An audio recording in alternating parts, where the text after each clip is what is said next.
اسلامی ملک میں، اسلامی کنٹری میں بھی احتیاط اس میں ہے کہ بندہ اپنے گھر میں رہے، باہر میں نہ نکلے، اپنے ہی ملک میں، اپنے شہروں میں، یوں گلیوں میں نہ پھرتا رہے۔ تو یہاں سے یہ پتہ چلتا ہے کہ وہ شخص جس نے دارالحرب کو، غیر مسلم ملک کو اپنے لیے خود پسند کر لیا، اس نے اسلامی ملک میں رہائش اپنی چھوڑ کے غیر مسلم ملک میں رہائش اختیار کر لی، وہاں کاروبار کے لیے چلا گیا، تو وہ یہ سمجھے کہ اس نے جلتی آگ میں داخل ہونے کا خود فیصلہ کیا۔ گرچہ جانا جواز اس کا ہے کاروبار کی خاطر، مگر اس کے لیے جو پابندیاں ہیں وہ اگر انسان سوچ لے تو کبھی بھی کسی دوسرے ملک میں بطور کاروبار جانے کو اپنے لیے پسند نہ کرے۔ یہ شریعت مطالعہ تو یہ جاتی ہے کہ جس جگہ مسجدیں ہیں، نمازی ہیں، اسلام کا ملک ہے، وہاں بھی عافیت اس میں ہے کہ بندہ اپنے گھر میں بیٹھا رہا، اور جہاں ہے ہی سب کچھ بے حیائی اور سب کچھ عریانی فحاشی اور گندا ماحول اور اجڑی ہوئی کائنات، اگرچہ بظاہر کتنی رونق والی ہو، لیکن دین اور ایمان کے لحاظ سے جہاں بربادیاں ہیں، کوتاہیاں ہیں، بدبختیاں ہیں، تو انسان جب اس جگہ کو اپنے لیے خود منتخب کر رہا ہے اور بڑے شوق سے ویزا لے کے وہاں کاروبار کے لیے جا رہا ہے، تو اسے یہ سوچ کے جانا چاہیے کہ سمندر میں چھلانگ لگانا اور پھر دامن بچا کے رکھنا کہ تر نہ ہو، مشکل بہت زیادہ ہوتا ہے۔ حضرت عقبہ بن عامر جوہنی رضی اللہ تعالی عنہ نے رسول اللہ صلی اللہ علیہ وسلم سے نسخہ پوچھا، ومن نجات، کہ میرے نبی صلی اللہ علیہ وسلم مجھے کوئی مختصر اور جامع سا سبق پڑھا دو جس سے مجھے نجات مل جائے، قیامت کے دن عذاب سے بچ جاؤں اور نجات مجھے میسر آ جائے۔ تو کیا رسول اللہ صلی اللہ علیہ وسلم کی معلومات ہیں اور کیا بہتری کے اسباق ہیں اور کتنا روشن ہمارے نبی علیہ الصلوۃ والسلام کا لہجہ ہے، تو صرف 3 جملے بولے، ان تینوں پر عمل کرتے رہو گے تو قیامت میں پکڑے نہیں جاؤ گے۔ اصل صحابہ علیہم رضوان کا معاملہ تو ویسے کلیئر ہے، سرکار کی صحبت کے جلوے جو ان پہ پڑے ہیں، پر اللہ تمس النار مرانی، جس نے حالت ایمان میں مجھے دیکھا آگ کی مجال نہیں کہ اس کے قریب جائے، اور رآ مرانی، جس نے میرے دیکھنے والے کو بھی دیکھا حالت ایمان میں، آگ اس کے قریب بھی نہیں جائے گی۔ لیکن آخر دین ان سے منتقل ہو کے ہماری طرف پہنچنا تھا، اب انہیں براہ راست خطاب کیا، اور مطلب تھا کہ آگے پہنچا دینا، جو مجھے بھی نہیں دیکھ سکیں گے، تجھے بھی نہیں دیکھ سکیں گے، وہ ان باتوں پہ عمل کریں گے، اللہ ان کو بھی نجات عطا فرما دے گا۔ تو پہلا کیا نسخہ تھا؟ فرمایا امسک علیک لسانک، اپنی زبان کو روک کے رکھو، اپنے اوپر اپنی زبان کو روک کے رکھو۔ زبان ایک ایسی چیز ہے جس کے نیچے انسان چھپا ہوا ہے، انسان پورا بہت بڑے قد بت والا زبان کے نیچے چھپا ہوا ہے، چھوٹی سی زبان ہے، المرء مخبی تحت لسانہ، زبان سے پتہ چلتا ہے کہ یہ جاہل ہے یا علم کا سمندر ہے، زبان سے پتہ چلتا ہے کہ اس کی طبیعت میں بدی ہے یا نیکی ہے، زبان کے لفظوں سے پتہ چلتا ہے کہ اس کے افکار کا پانی گہرا ہے یا تھوڑا سا۔ زبان کے نیچے انسان چھپا ہوا ہے، اور ہمارے نبی علیہ الصلوۃ والسلام نے فرمایا میں نے جہنم میں مشاہدہ کیا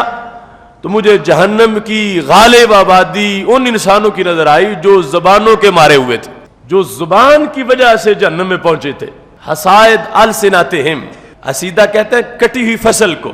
اس طرح کٹے ہوئے جہنم میں نے دیکھے۔ کیوں زبان کی حفاظت نہیں کی زبان چلاتے وقت؟ یہی زبان ہے کہ جس سے لا الہ الا اللہ محمد الرسول اللہ کا تلفظ انسان کرتا ہے تو اسے جنت کی ٹکٹ مل جاتی ہے۔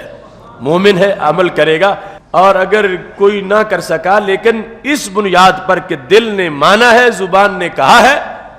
تو ہمیشہ جہنم میں نہیں رہے گا، بالآخر جنت میں چلا جائے گا۔ تو یہ اتنی بڑی شان ہے اس زبان کی، اور یہی زبان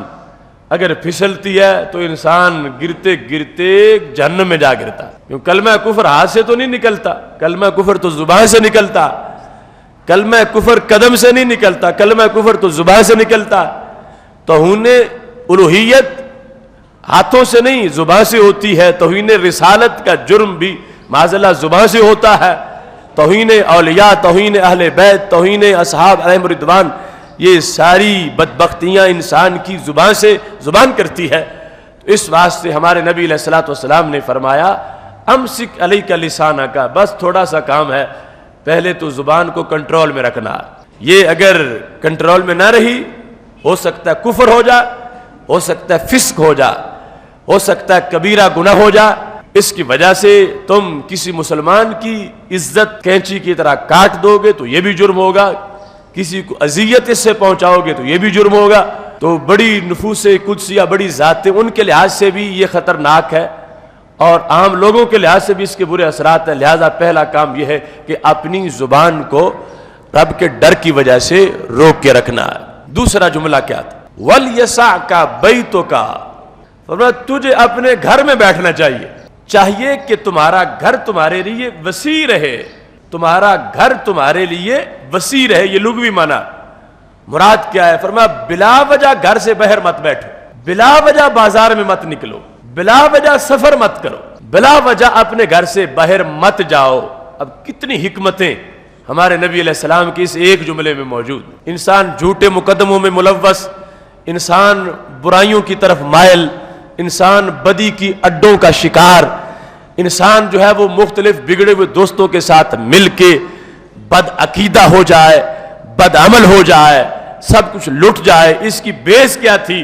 کہ اس نے باہر بیٹھنا شروع کیا تھا، اس نے گلی میں بیٹھنا شروع کیا تھا، اس نے دوستوں میں بیٹھنا شروع کیا تھا، اس نے بلا وجہ گھر سے باہر رہنا شروع کیا تھا. بیٹھتا گیا، پہلے 10 منٹ بیٹھا، پھر وہ گھنٹہ بیٹھا، پھر سارا دن ہی گھر سے باہر نکلنے لگا اور آوارہ ہو گیا اور فکری طور پر اور عملی طور پر اس کو نقصان پہنچا. میرے نبی علیہ السلام نے فرمایا تیرے لیے نجات یہ ہے کہ اپنے گھر میں بیٹھے رہو، گھر سے باہر مت نکلو، جو ضرورت کا کام ہے پھر جاؤ اور کر کے واپس آ جاؤ، بلا وجہ گھر سے باہر نہیں جاؤ گے، یہ نجات کا سرٹیفکیٹ ہے. سید عالم نور مجسم شفیع معظم صلی اللہ علیہ وسلم کے اس جملے سے بہت سے سبق ملتے ہیں. سفر وسیلہ ظفر بھی ہے، سفر میں عظمت بھی ہے، سفر میں اچھے نتائج بھی ہیں، مگر وہ با مقصد سفر جو ہے اس کے پیش نظر انسان کا جانا وہ اس کی مجبوری بھی ہے اور آگے اس پر کامیابیاں مرتب ہوتی ہیں. لیکن مطلقاً سفر کا شوقین ہو جانا اور بلا وجہ کبھی کسی شہر میں، کبھی کسی شہر میں، کبھی کسی گاڑی پر، کبھی کسی گاڑی پر، میرے نبی علیہ السلام نے فرمایا السفر سکر ولو کان میلا، سفر آگ ہے اگرچہ 1 میل کا ہو. یعنی سفر کے اندر انسان کو کئی صعوبتیں آ سکتی ہیں، کئی معاملات بن سکتے ہیں، تو خواہ اسے نہیں اپنانا چاہیے.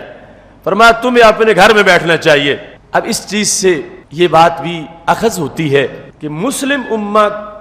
اپنے ماحول میں، اسلامی ملک میں، اسلامی کنٹری میں بھی احتیاط اس میں ہے کہ بندہ اپنے گھر میں رہے، باہر میں نہ نکلے، اپنے ہی ملک میں، اپنے شہروں میں، یوں گلیوں میں نہ پھرتا رہے. تو یہاں سے یہ پتہ چلتا ہے کہ وہ شخص جس نے دارالحرب کو، غیر مسلم ملک کو اپنے لیے خود پسند کر لیا، اس نے اسلامی ملک میں رہائش اپنی چھوڑ کے غیر مسلم ملک میں رہائش اختیار کر لی، وہاں کاروبار کے لیے چلا گیا، تو وہ یہ سمجھے کہ اس نے جلتی آگ میں داخل ہونے کا خود فیصلہ کیا. گرچہ جانا جواز اس کا ہے کاروبار کی خاطر، مگر اس کے لیے جو پابندیاں ہیں وہ اگر انسان سوچ لے تو کبھی بھی کسی دوسرے ملک میں بطور کاروبار جانے کو اپنے لیے پسند نہ کرے. یہ شریعت مطالعہ تو یہ جاتی ہے کہ جس جگہ مسجدیں ہیں، نمازی ہیں، اسلام کا ملک ہے، وہاں بھی عافیت اس میں ہے کہ بندہ اپنے گھر میں بیٹھا رہا، اور جہاں ہے ہی سب کچھ بے حیائی اور سب کچھ عریانی فحاشی اور گندا ماحول اور اجڑی ہوئی کائنات، اگرچہ بظاہر کتنی رونق والی ہو، لیکن دین اور ایمان کے لحاظ سے جہاں بربادیاں ہیں، کوتاہیاں ہیں، بدبختیاں ہیں، تو انسان جب اس جگہ کو اپنے لیے خود منتخب کر رہا ہے اور بڑے شوق سے ویزا لے کے وہاں کاروبار کے لیے جا رہا ہے، تو اسے یہ سوچ کے جانا چاہیے کہ سمندر میں چھلانگ لگانا اور پھر دامن بچا کے رکھنا کہ تر نہ ہو، مشکل بہت زیادہ ہوتا ہے. اسلام تو یہ چاہتا ہے کہ اپنے ملک میں، اپنے شہر میں بھی وقت گھر سے باہر تھوڑا گزارو، زیادہ گھر میں گزارو، پھر فتنوں سے بچو گے اور پھر نجات ہوگی. اور جب صورتحال ہی ایسی ہو، ایسا ماحول گندا، کیونکہ ایک رجحان بہت زیادہ ہے اور سوچے سمجھے بغیر لوگ چلے جاتے ہیں، تو یہ ذہن میں بات ضرور ہونی چاہیے کہ ایک شخص جو ہے اگر اس کے لیے 10 خطرناک دشمن ہیں تو اس کے مقابلے میں جس کے لیے 80 دشمن اس کی تاڑ میں بیٹھے ہیں، اس کو زیادہ پھر محتاط ہونا چاہیے۔ پاکستان میں عریانی فحاشی کا جو سیلاب آ گیا ہے اور پاکستان کے اندر ماحول میں جو گندگی آ گئی ہے، پھر بھی یوں سمجھو کہ ابھی صرف 10 دشمن تاڑ میں بیٹھے ہیں، یہ نکلے صحیح اس کو گرفتار کریں گے، اس کی ایمانی موت واقع کر دیں گے۔ لیکن جہاں کا ویزا لے کے وہ یورپ میں فارن کنٹریز جہاں پر غیر مسلموں کے ممالک ہیں، کھانے کے لحاظ سے، پینے کے لحاظ سے، رہنے کے لحاظ سے، چلنے کے لحاظ سے، گلی محلے میں آنے جانے کے لحاظ سے، کون آنکھوں پہ ہر وقت پٹی باندھ کے چلے گا، کون کانوں میں ہر وقت انگلی دبا کے چلے گا، کون کھانے کے لحاظ سے ہر وقت احتیاطی تدابیر کرے گا، کون باتیں سننے کے لحاظ سے ہر وقت اپنے کانوں کو گندی باتوں سے بچا کے رکھے گا، اور اگر کوئی رکھے گا تو اسے سوچنا ہے کہ اس نے 100 دشمنوں سے بچنا ہے اور پھر اس نے روٹی کمانی ہے۔ اس کے پیش نظر ان چیزوں کو ضرور ذہن میں رکھنا چاہیے۔ ہمارے نبی علیہ السلام نے فرمایا اپنے شہر میں بھی نجات اس میں ہے کہ تم اپنا زیادہ وقت اپنے گھر میں گزارو اور بلا وجہ اپنے گھر سے باہر مت بیٹھو، اس میں تمہیں امن ملے گا اور تمہیں عافیت ملے گی۔ تیسرے نمبر پر کیا فرمایا؟ فرمایا ابکی علی خطیئتک، اے عقبہ بن عامر تو نے مجھ سے نجات کا نسخہ پوچھا تو میں تمہیں بتا رہا ہوں اگر غلطی ہو جائے تو پھر رو لیا کرو۔ ابکی علی خطیئتک، اپنی غلطی پہ رونا، یہ بھی نجات کی علامت، یہ بھی نجات کی دلیل ہے۔ پہلے زبان پر کنٹرول، پھر گھر میں رہنا، اور تیسری بات وہ خوف خدا میں رونا، چونکہ رونے سے مراد درد کی وجہ سے نہیں رونا، رونے سے مراد مالی نقصان پر رونا نہیں ہے، رونے سے مراد کسی نے دکھ دیا تو وہ رونا نہیں ہے، رونے سے مراد اللہ کے خوف سے رونا۔ اللہ کے خوف سے جو انسان روتا ہے اس میں نجات ہے، اس میں انسان کو جو اس کا دل ہے واش ہو جاتا ہے، داغ اتر جاتے ہیں، جو دماغ پر دھول پڑ گئی تھی وہ دھول دور ہو جاتی ہے، جو آنکھیں ماحول کی وجہ سے پراگندہ ہو گئی تھیں رونے سے بالکل شیشہ ستھرا ہو جاتا ہے۔ جس وقت اللہ کے خوف سے کوئی روتا ہے تو ہمارے نبی علیہ السلام نے فرمایا عقبہ بن عامر یہ تیسری بات ہے کہ تم اگر غلطی ہو جائے تو اس غلطی پہ رویا کرو، یہ نجات کی دلیلیں ہیں۔ اب دیکھو ہمارے نبی علیہ السلام کو ہماری بہتری کتنی مطلوب ہے، کتنی پسند ہے، ہم تک پیغام پہنچا دیا اپنے پیار کے پیش نظر، اور پھر یہ فرما دیا تھا جاتے وقت دنیا سے ترکتکم علی ملت بیضاء لیلھا کنہارھا، میں تمہیں روشن ملت پہ چھوڑ کے جا رہا ہوں جس کی رات بھی اتنی روشن ہے جتنا لوگوں کا دن روشن ہوتا ہے۔ میں تمہیں روشن دین دے کے جا رہا ہوں، اور جنت جانے کے جتنے کام ہیں میں نے سارے بیان کر دیے ہیں، کوئی ایسا نہیں جو پیچھے رہ گیا ہو، اور جہنم سے بچانے کے جتنے کام ہیں میں نے سارے بیان کر دیے ہیں، کوئی ایسا نہیں جو باقی بچ گیا ہو۔ اب دیکھ لو ایک حدیث صرف اگر اس کو انسان اپنی زندگی کے لیے اس کو نصاب سمجھ لے اور اس پر عمل کر لے تو سرکار دو عالم صلی اللہ علیہ وسلم نے تو ضمانت دے دی ہے نجات کی کہ تم اگر اس کو پورا کرو گے ان تینوں باتوں کو تو میری طرف سے سرٹیفکیٹ ہے، تمہیں نجات ملے گی عذاب سے اور تم محفوظ ہو جاؤ گے۔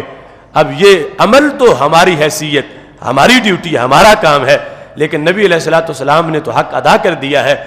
تھوڑا سا یہ نصاب اس کو پیش نظر رکھو گے نجات ملے گی اور اللہ تعالیٰ تمہیں فردوس کے بالا خانوں میں جگہ عطا فرمائے گا۔ ابکی علی خطیئتک، رو پڑو اپنی غلطی پر، اور اس کو یوں بھی بیان کیا فرمایا ان لم تبکوا فتباکوا، اگر رونا نہ آئے تو رونے والا منہ تو بنا لو، اگر رونا نہیں آتا تو رونے والا منہ تو بنا لو۔ یعنی اس سے پتہ چلتا ہے کہ رب ذوالجلال نے ہمارے نبی علیہ السلام کو جو خصوصی اختیارات عطا فرمائے ہیں ان میں سے ایک حصہ یہاں بھی نظر آ رہا ہے ان لم تبکوا فتباکوا، اگر تم رو نہیں سکے تو رونے والا منہ تو بنا لو۔ مطلب کیا بنا؟ حالانکہ رب تو جانتا ہے نا کہ یہ صرف منہ بنائے ہوئے اندر سے اس کو رونا نہیں آ رہا، اللہ کو تو پتا ہے۔ اس طرح رونے والا منہ بنا کے معاذ اللہ کوئی دھوکہ تو نہیں دے سکتا رب کو، وہ تو جانتا ہے کہ اسے رونا نہیں آیا، ویسے رونے والا منہ بنایا ہوا ہے، لیکن میرے محبوب علیہ الصلوۃ والسلام یہ لفظ بول کے بیان کرنا چاہتے ہیں کہ رونے والا اللہ کو پسند اتنا ہے، جو اس جیسا منہ بنا لے وہ بھی پسند آ جاتا ہے۔ رب کے خوف سے جو رو پڑا، اس کا منہ رونے کی وجہ سے ٹیڑھا سا ہو گیا۔ اللہ کو وہ رونے والا منہ اتنا پسند ہے کہ جس کو حقیقی رونا نہیں آیا،